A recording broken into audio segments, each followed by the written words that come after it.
And this brings me to number 5. This is where many people actually accidentally bury their strongest evidence: irrelevant experience and long list of duties. Your CV should not give every job that you've actually ever done because it's taken the attention from the right places. The position that you held 12 years ago should not take up the same amount of space as the role that you're actually doing right now, particularly when the older position has little connection to the current job that you're looking at. The same principle applies to job duties. Many CVs say things like responsible for answering emails, responsible for attending meetings, responsible for producing reports. Now, these statements actually tell the recruiter what the job requirement was. They do not tell the recruiter whether you actually performed that job quite well.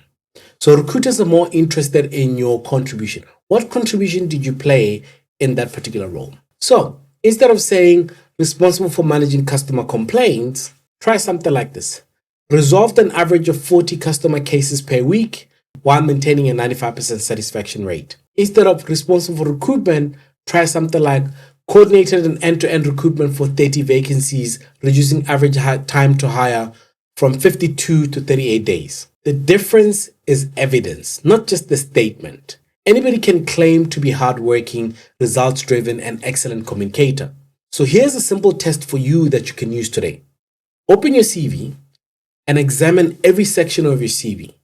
And try by all means to please ask yourself this first question that you've got. Does this information help prove that I can perform the role that I'm actually targeting? Could this sentence actually apply to almost every candidate that's actually out there applying? Am I describing a responsibility or am I demonstrating an achievement? Does the employer genuinely need this information at the application stage, or can I provide this a bit later? When the answer is no, please try and remove it or rewrite it in a different way. I want to actually hear from you guys. Which of these 5 things is currently sitting on your CV right now that you're actually working with? Is it the full address? Is it the career objective that doesn't speak to the job that you're applying to? Is it the reference statement or the 10 lines describing a job that you actually had in 2011? Drop that in the comments. This is a judgment-free CV clinic, so please be as honest as you can. Today, we've actually covered 5 things that you need to remove from your CV, which are very important. Number 1 is unnecessary information or unnecessary personal information that's out there. Number 2, a generic objective that everybody else can use and it would still apply to them. And then number 3 is your home address, guys. Your personal home address is unnecessary on any application.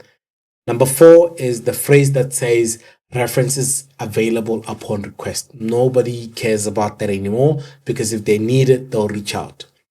And irrelevant experience or long list of duties that nobody understands what you were saying.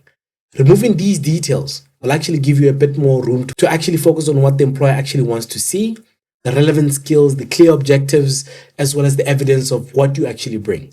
In the next video, I'll show you the top 5 things you need to stop saying in job interviews. And if you found these tips helpful, please don't forget to like, don't forget to share and subscribe to as many people as you want. Until we meet again in the next video, peace.